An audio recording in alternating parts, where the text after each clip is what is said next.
un texto largo, ¿no? ¿Cuántos ya lo habían leído? ¿Cuántos ya lo conocían? ¿Conocían la historia?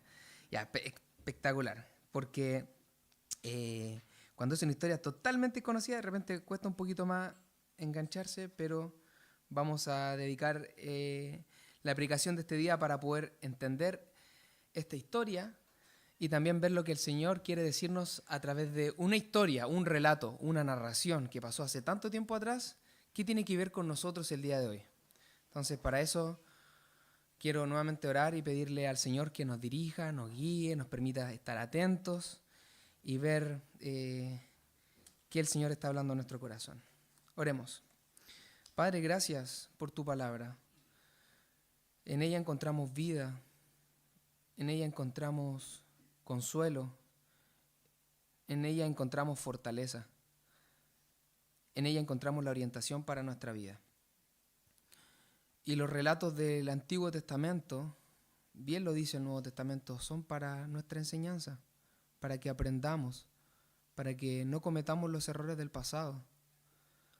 Ayúdanos a tener nuestra mente, nuestro corazón atento esta mañana para escuchar lo que tú tienes para decirnos. Te lo pedimos en el nombre de Jesús. Amén. Bien, Gedeón fue uno de los grandes jueces del pueblo de Israel. Y hay varios hechos que demuestran esto, de que Gedeón en realidad se destaca a diferencia de los otros jueces que menciona este libro. Su historia narrada es la más larga de este libro. Se dedican 3 capítulos a hablar acerca de Gedeón, mientras que de otro a veces pequeñas porciones o un capítulo. El Señor está más visiblemente activo en la historia de Gedeón que en cualquiera de los otros relatos de los jueces. El ángel del Señor se le aparece a él, pero a ningún otro juez. Eso es bien distintivo. Esta historia de Gedeón se recuerda siglos después por el profeta Isaías. También cuando Samuel hace una lista de los libertadores de Israel, aparece Gedeón como el primero en la lista. En su relato del llamamiento de Gedeón hay muchas similitudes con el llamamiento de Moisés, un grande en Israel, un referente. El pueblo procuró hacerle rey y Gedeón también vivió como un rey. Sin embargo, a pesar de todo esto, Gedeón tuvo conflictos y si bien tuvo grandes victorias, que quizás lo vamos a conocer más certeramente el próximo domingo, en el siguiente capítulo, en el capítulo 8, vemos que Gedeón fracasó al hacer una prenda que llevó e incitó al pueblo a la idolatría.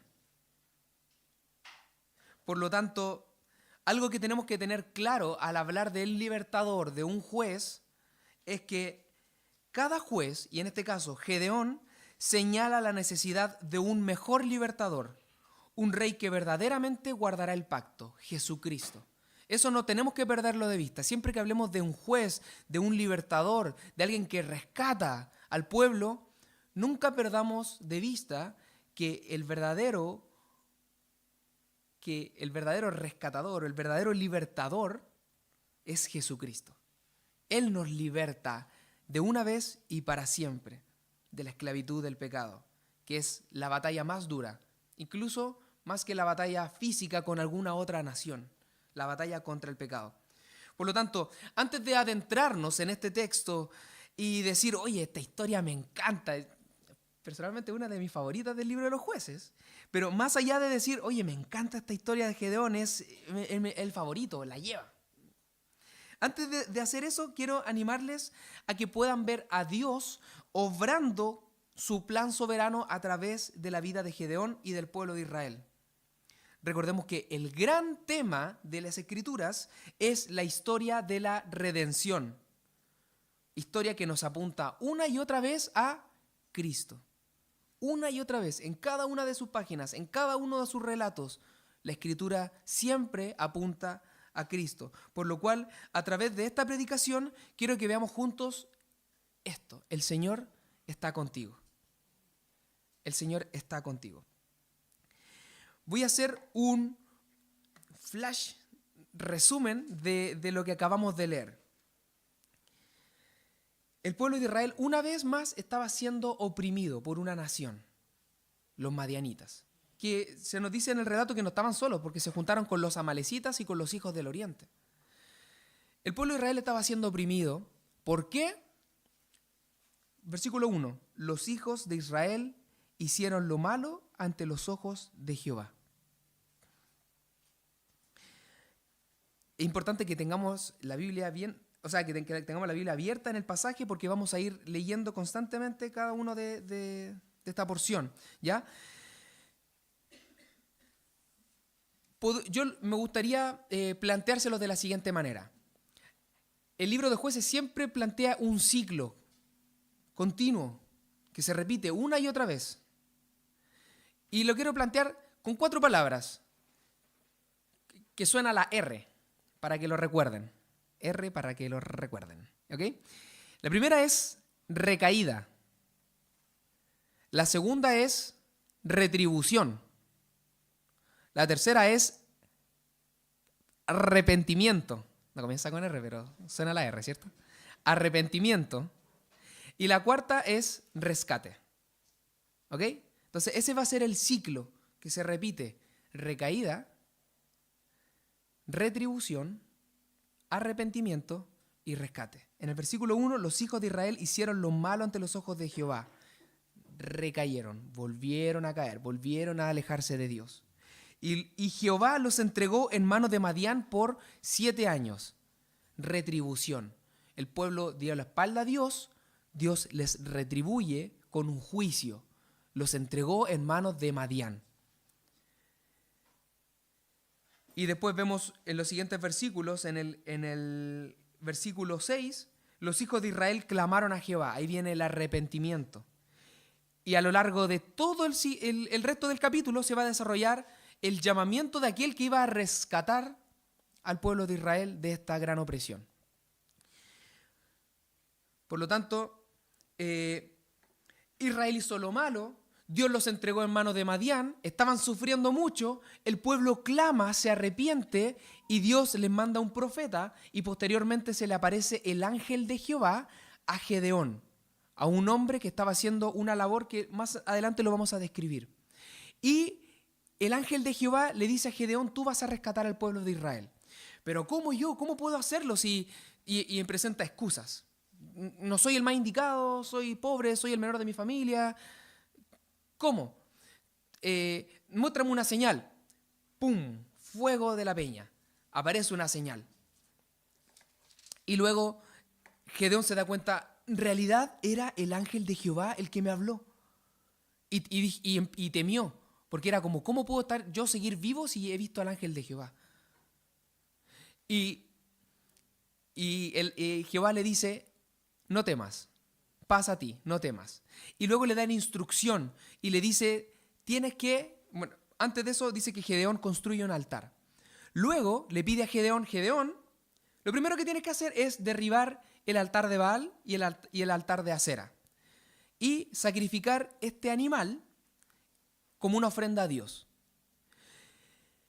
Posteriormente, cuando Gedeón hace eso, la gente de la ciudad se escandaliza. ¿Qué pasó? Mataron o más que mataron, derribaron este altar. ¿Quién fue? Fue Gedeón, matémoslo. Aparece el papá de Gedeón y le dicen, oye, pero si ese es un Dios realmente, que se defienda a sí mismo. Entonces, después de ese acontecimiento, dice que el Espíritu de Jehová vino sobre Gedeón y él convocó primeramente a su clan, de los abieseritas, luego convocó a la tribu de Manasés, luego convocó a algunas tribus vecinas y entonces estaba dispuesto para ir a la guerra. Ese es el gran resumen de este texto que acabamos de leer, ¿ya? Lo enmarqué solamente, ¿ya? Quise enmarcarlo para que lo tengamos ahí. Ahora lo vamos a ir desarrollando poquito a poquito. Dije, ¿cómo tan rápido, Bastián? Era para enmarcar un poquito el relato que acabamos de leer. Entonces, vamos de a poquito. Versículo 1. Los hijos de Israel hicieron lo malo ante los ojos de Jehová y Jehová los entregó en mano de Madián por 7 años. Veamos quién era Madián. Madián fue un hijo de Abraham con Cetura. Abraham tuvo 4 mujeres y tuvo varios hijos con estas 4 mujeres. Y uno de estos hijos fue Madián.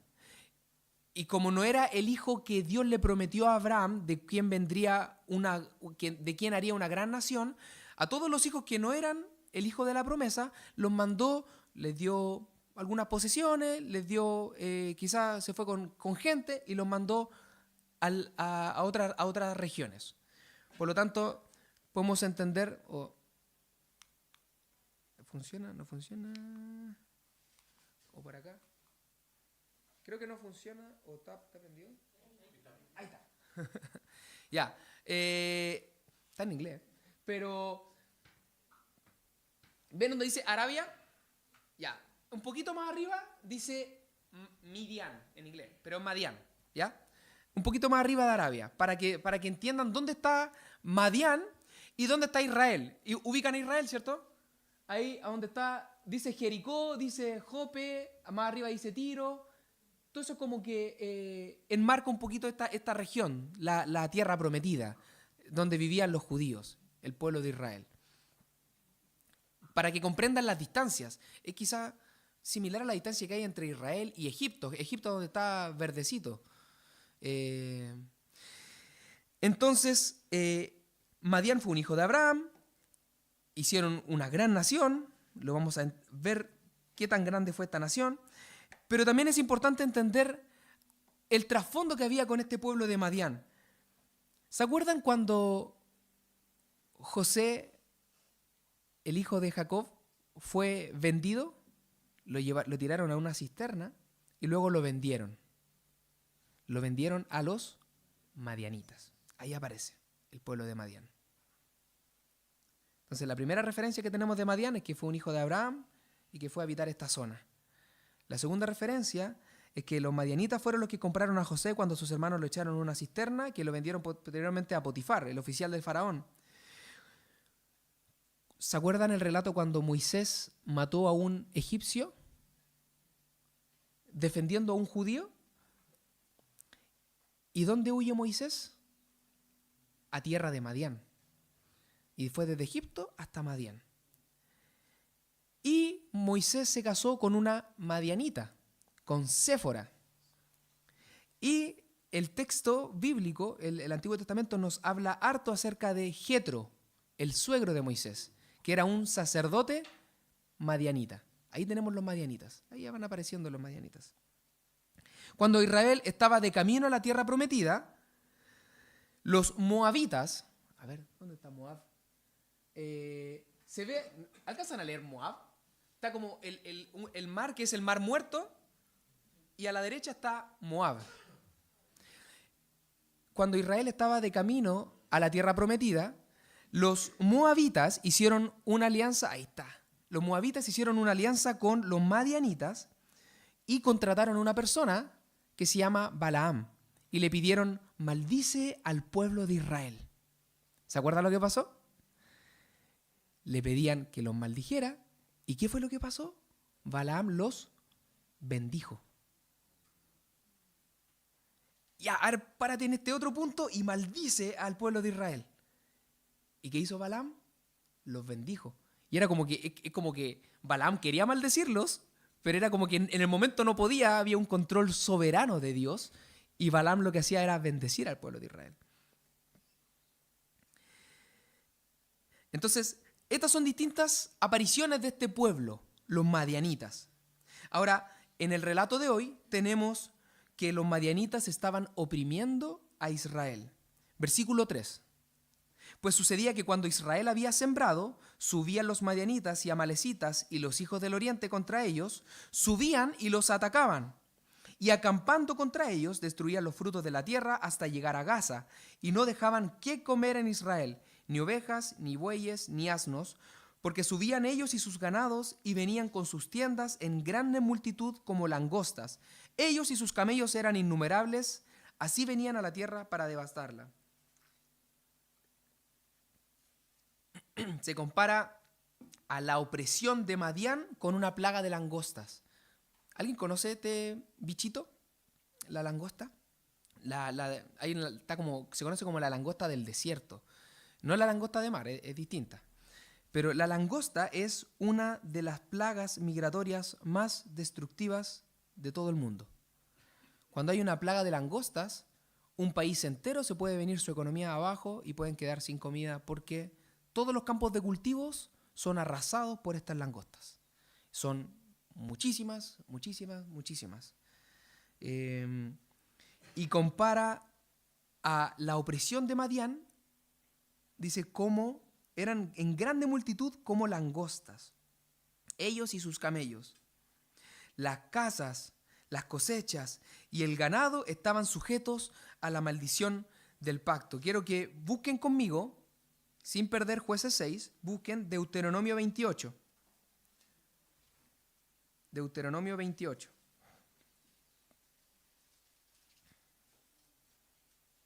El quinto libro del Pentateuco. Deuteronomio 28, versículos 30 al 33. Les contextualizo. El capítulo 28 de Deuteronomio nos habla acerca de las bendiciones de la obediencia, así dice el título, y luego de las consecuencias de la desobediencia.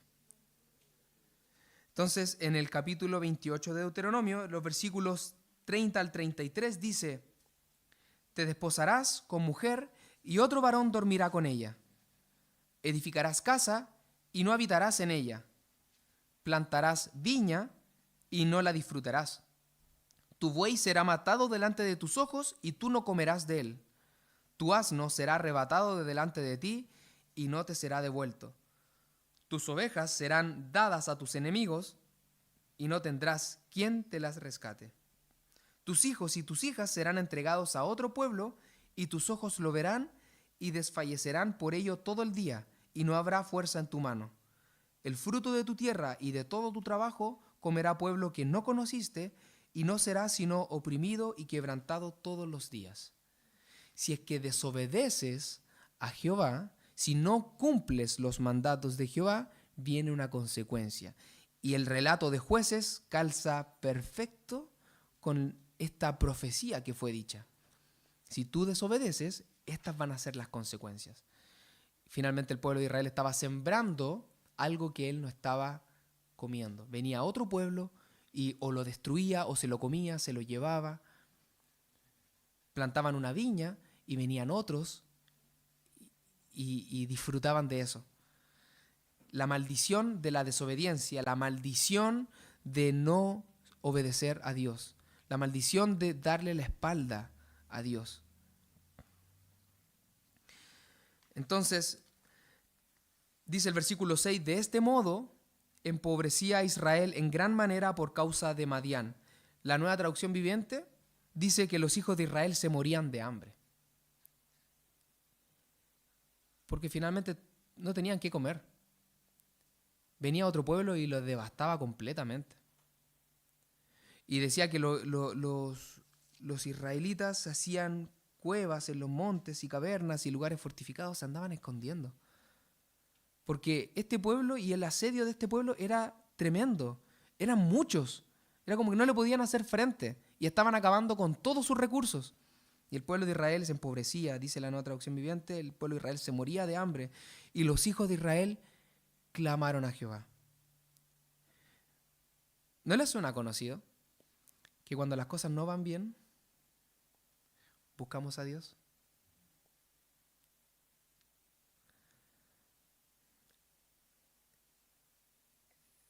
Pasa, ¿cierto? Cuando las cosas están bien, uno se olvida de Dios. Y uno es soberbio. Y uno dice, pero si tengo todo lo que necesito. Y cuando te tocan la salud, cuando te tocan un familiar, cuando te tocan el trabajo, el sustento, busco a Dios con desesperación. Es natural. Historias abundan en el Antiguo Testamento. Y en nuestra propia vida abundan. Buscamos a Dios cuando las cosas no están bien. Cuando el Señor siempre está ahí. Para que nosotros vayamos, le busquemos. Y no solamente para obtener sus bendiciones, sino para disfrutar de Él, por quién es Él. porque en Él encuentra sentido nuestra vida. Decía Agustín de Hipona, nuestras almas están inquietas hasta que hayan descanso en ti, cuando hayan descanso en Dios. Él es todo lo que necesitamos, es todo suficiente. No le busquemos solo cuando las cosas no están bien, busquémosle para disfrutar de Él por siempre. Entonces, se presenta este ciclo, el pueblo vuelve a darle la espalda a Dios, el pueblo recibe la retribución justa de parte de Dios, de que son oprimidos, el pueblo se arrepiente, clama a Dios, y dice luego el versículo 7, y cuando los hijos de Israel clamaron a Jehová, a causa de los madianitas, Jehová envió a los hijos de Israel un varón profeta, el cual les dijo, así ha dicho Jehová, Dios de Israel. Yo os hice salir de Egipto y os saqué de la casa de servidumbre. Os libré de mano de los egipcios y de mano de todos los que os afligieron, a los cuales eché de delante de vosotros y os di su tierra. Y os dije, yo soy Jehová vuestro Dios, no temáis a los dioses de los amorreos en cuya tierra habitáis, pero no habéis obedecido a mi voz. Finalmente, esta profecía de este profeta no es muy alentadora. Solamente les dice, están sufriendo esto porque ustedes no han escuchado a Dios, porque ustedes le han dado de la espalda a Dios. Y el versículo 11 nos narra esta gran aparición. Y vino el ángel de Jehová y se sentó debajo de la encina que está en Ofra, la cual era de Joás Abieserita, y su hijo Gedeón estaba sacudiendo el trigo en el lagar para esconderlo de los madianitas. Y el ángel de Jehová se le apareció y le dijo, Jehová está contigo, varón esforzado y valiente. Hagamos un alto acá. El ángel de Jehová, el término teológico para referirse a el ángel de Jehová es una teofanía, que es una manifestación o una aparición de Dios. Y quizás de forma más específica, una cristofanía. Es decir, una manifestación, una aparición del Cristo preencarnado. Entendamos que Jesús, el Hijo, no comienza a ser cuando nace de la Virgen María. Jesús, el Hijo, es eterno, coexistente con el Padre desde la eternidad pasada. El Verbo, que nos menciona Juan capítulo 1, versículo 1, dice que estaba presente cuando Dios creó los cielos y la tierra. Entonces, este Jesús, el Hijo de Dios, antes de que fuera encarnado, se manifestó en distintos momentos en el Antiguo Testamento. Y muchos teólogos están de acuerdo que cada vez que se habla del ángel de Jehová, es una cristofanía, es una revelación, una aparición, una manifestación del Cristo preencarnado. Por lo tanto, quien se le estaba presentando ahí a Gedeón era el mismo Cristo antes de que fuera encarnado. Y vino el ángel de Jehová y se sentó debajo de la encina que está en Ofra, la cual era de Joás, Abieserita, y su hijo Gedeón estaba sacudiendo el trigo en el lagar para esconderlo de los madianitas. No sé cuántos están familiarizados con este concepto. Podemos pasar a la siguiente imagen, que esto al parecer creo que no funciona. Eso es como se trilla el trigo. Normalmente se hace en un lugar alto, arriba de un monte. ¿Han visto esa imagen, cierto? Yo la he visto, hasta en los monitos animados. Y la tiran hacia arriba y aprovechan el viento y se lleva estas cascaritas del trigo y después el trigo propiamente tal baja a la tierra y así entonces van limpiándolo para poder luego posteriormente consumirlo. Entonces esta es la forma de trillar el trigo, en un lugar alto donde corre mucho viento. Pero la siguiente imagen, esta es una imagen animada, se nos muestra a Gedeón trillando el trigo en un lagar. El lagar solía ser un punto bajo. Por lo demás era una cuenca, ahí se muestra súper bonito, pero una cuenca donde ellos pisaban la uva y luego corría el juguito, iba hacia otra fuente para poder preparar el vino. En un lagar se prepara vino, no se trilla el trigo. Entonces tenía que hacerlo escondido, tenía que hacerlo silenciosamente, porque si es que lo veían los madianitas, probablemente iban a quitarle todo eso, y quizá iban a matarlo a él y a su familia, pero tenían que comer. Entonces estaba trillando el trigo, tiene que haber sido una labor súper frustrante, súper agotadora, súper humillante. Ahí estaba Gedeón trillando el trigo en un lagar. Entonces se le aparece el ángel de Jehová cuando Gedeón estaba en esta acción y Jehová le dice: Jehová está contigo, varón esforzado y valiente. Y aquí pueden haber dos cosas. Una, que en realidad el ángel de Jehová fue sarcástico, porque no era una labor muy valiente sacudir el trigo de manera escondida. O también puede ser que en realidad la forma en la que el ángel de Jehová le llama a Gedeón es como él ve a Gedeón, como él proyecta a Gedeón. Es más bien una profecía, lo que Gedeón va a llegar a ser. Cuando veamos la próxima semana el relato, vamos a ver que realmente Gedeón fue un varón esforzado y valiente. No lo era en ese momento, pero cuando Dios te habla a ti, cuando Dios le habló a Gedeón, Él proyecta lo que te vas a convertir, lo que vas a llegar a ser. Es esperanzador eso, porque quizás, si es que me dijeran a mí, Bastián, varón esforzado y valiente, pero el Señor te proyecta. Esta es la obra que yo voy a realizar a través de ti. La obra de Dios en Gedeón. Por lo tanto, el varón esforzado y valiente es la obra de Dios en él. No son precisamente sus méritos. Y Gedeón le respondió, versículo 13, Señor mío, si Jehová está con nosotros, ¿por qué nos ha sobrevenido todo esto? ¿Y dónde están sus maravillas que nuestros padres nos han contado, diciendo, no nos sacó Jehová de Egipto, y ahora Jehová nos ha desamparado y nos ha entregado en manos de los madianitas? Y mirándole Jehová le dijo, ve con esta tu fuerza y salvarás a Israel de manos de los madianitas. ¿No te envío yo? Entonces le respondió, Señor mío, ¿con qué salvaré yo a Israel? He aquí que mi familia es pobre en Manasés y yo el menor en la casa de mi padre. Jehová le dijo, ciertamente yo estaré contigo y derrotarás a los madianitas como a un solo hombre.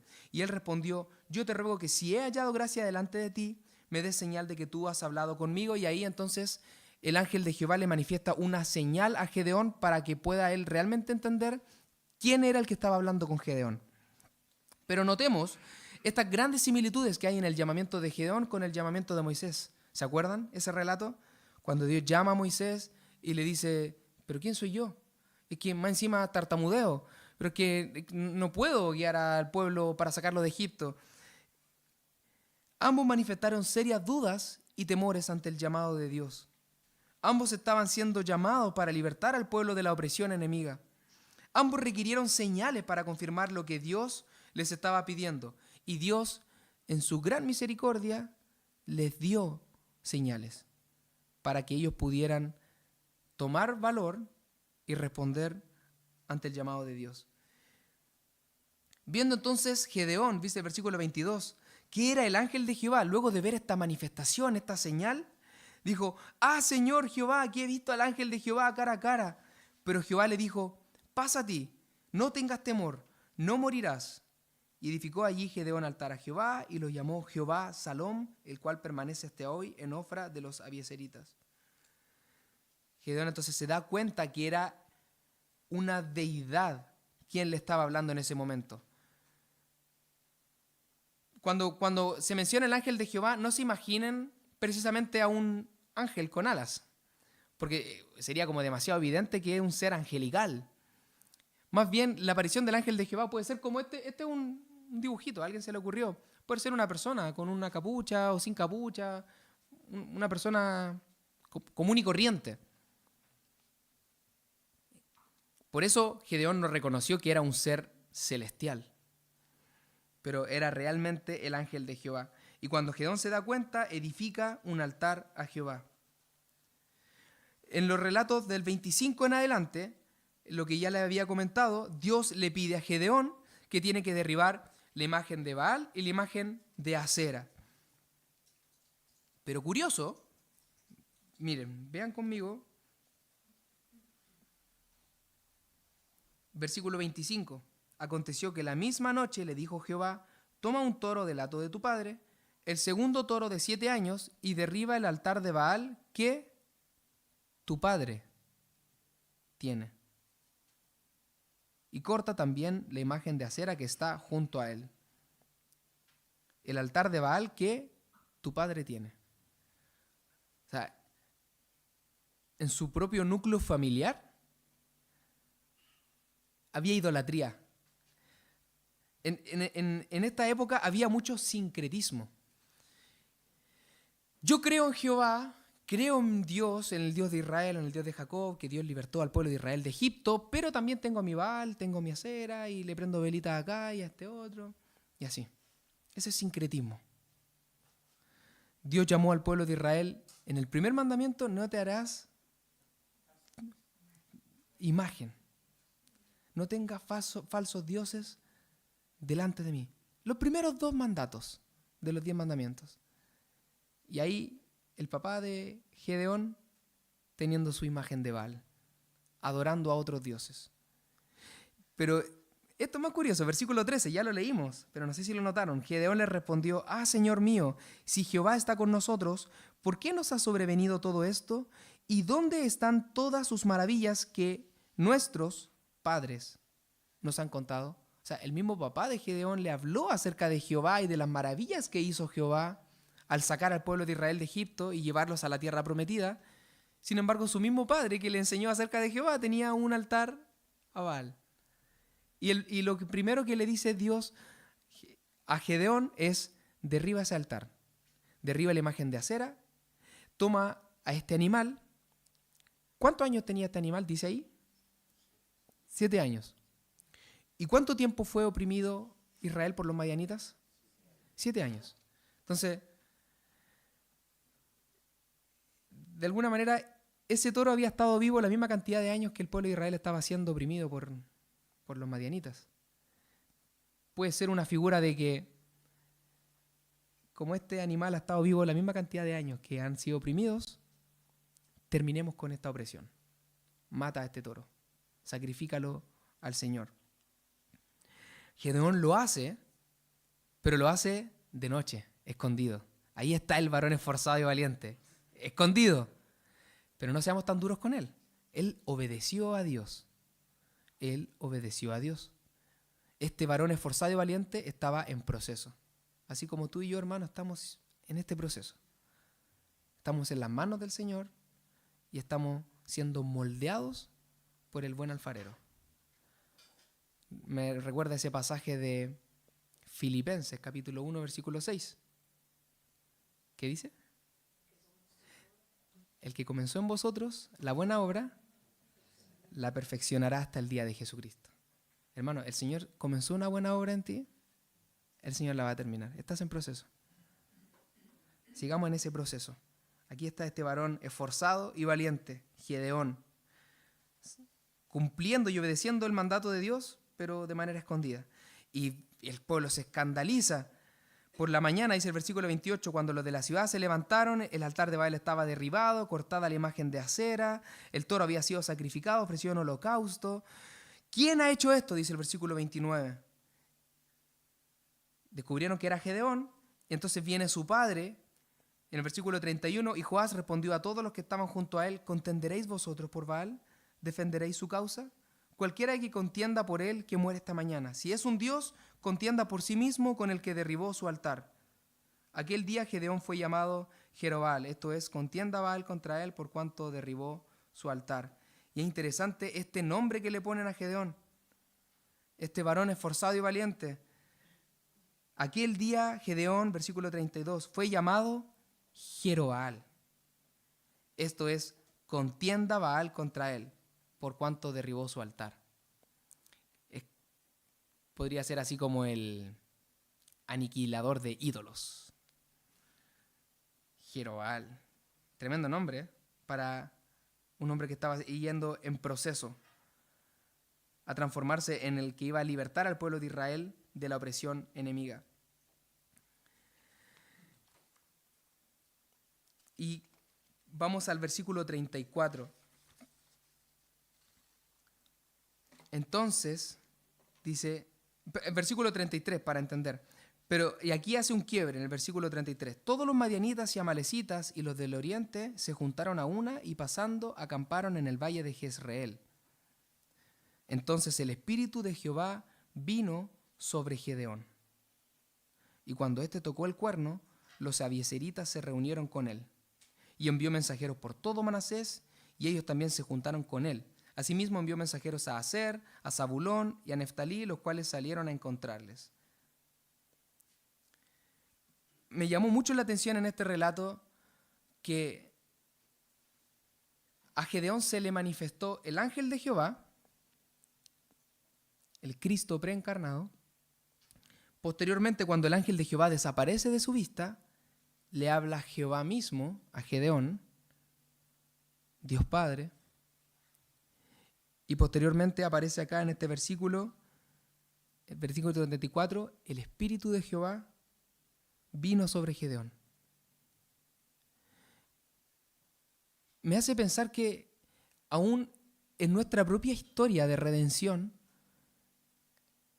las tres personas de la Trinidad, Dios Padre, Dios Hijo y Dios Espíritu Santo, se hacen presentes en nuestra vida para rescatarnos, para redimirnos y para acompañarnos a lo que Él nos ha llamado a hacer.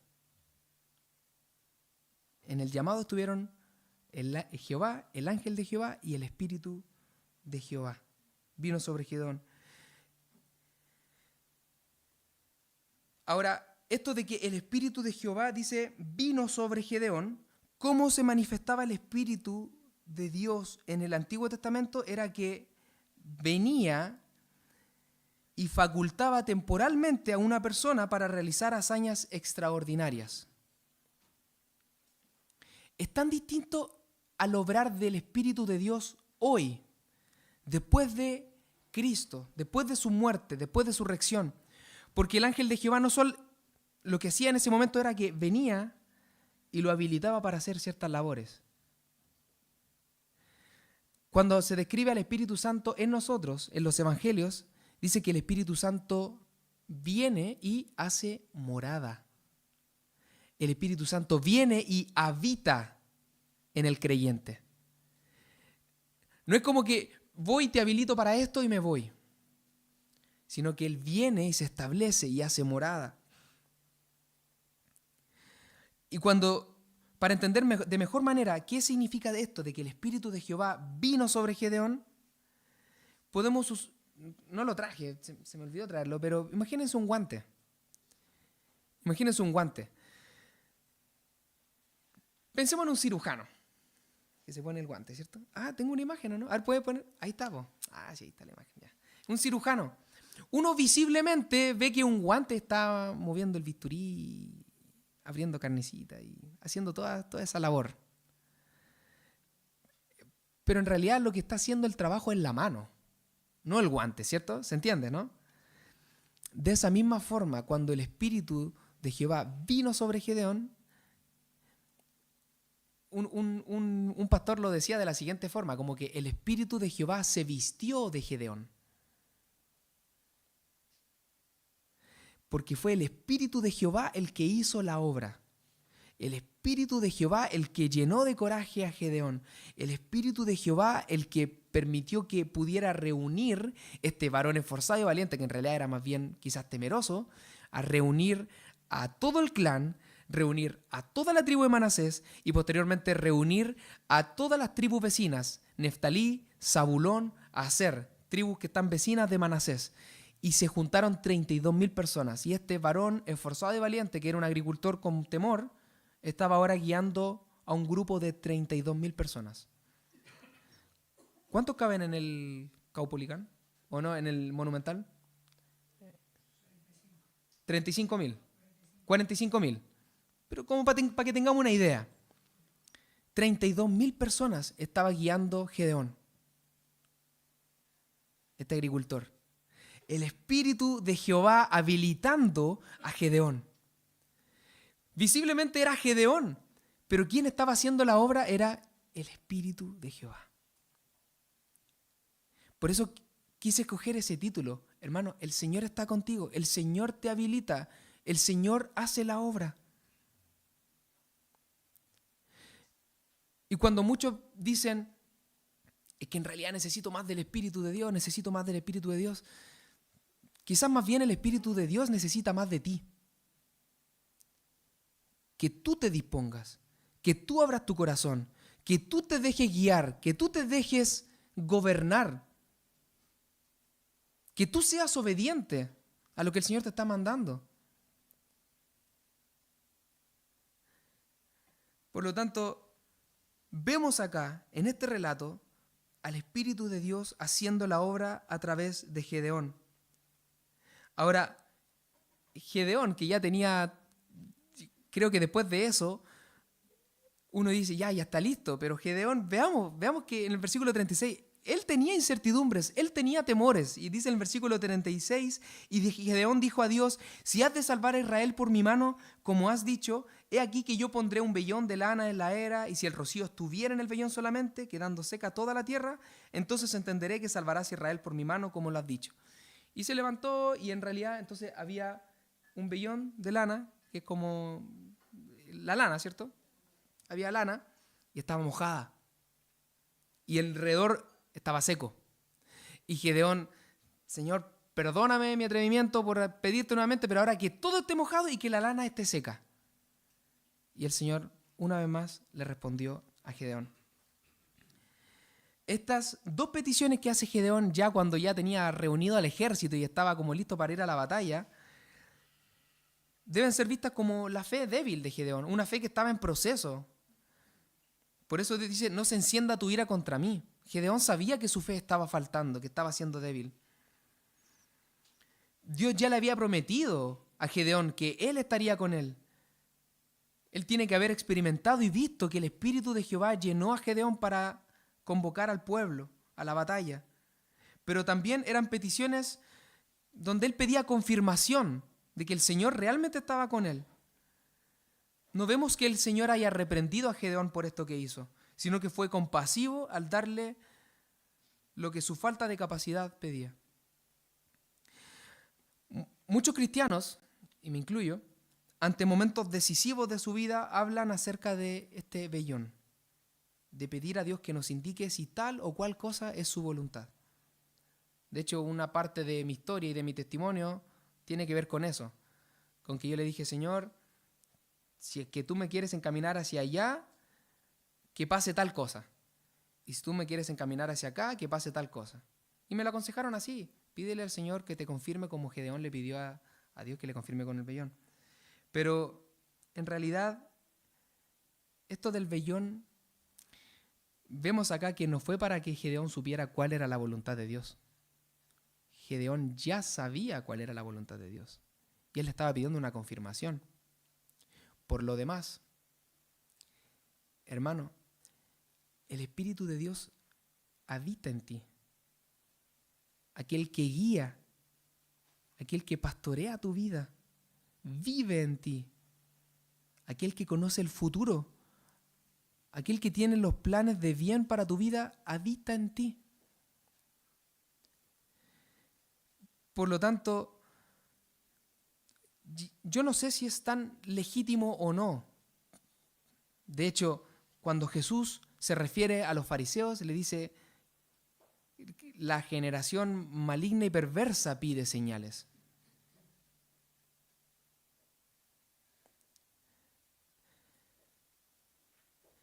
Uno puede orar y pedirle al Señor, Señor, muéstrame, aclárame cómo es, hacia dónde tengo que ir. Es válido. Ahora, lo que Gedeón le pidió a Dios fue una cosa sobrenatural. Realmente nosotros le pedimos al Señor cosas naturales. Pero aquí voy.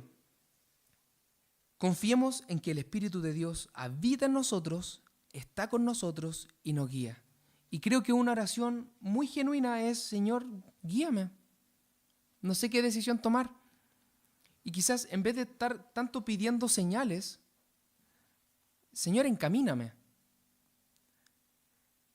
¿De qué forma me lo vas a mostrar? No lo sé, pero de repente puede ser una fuerte convicción.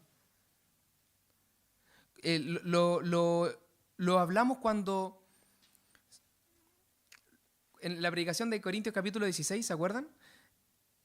El último capítulo de 1 Corintios, donde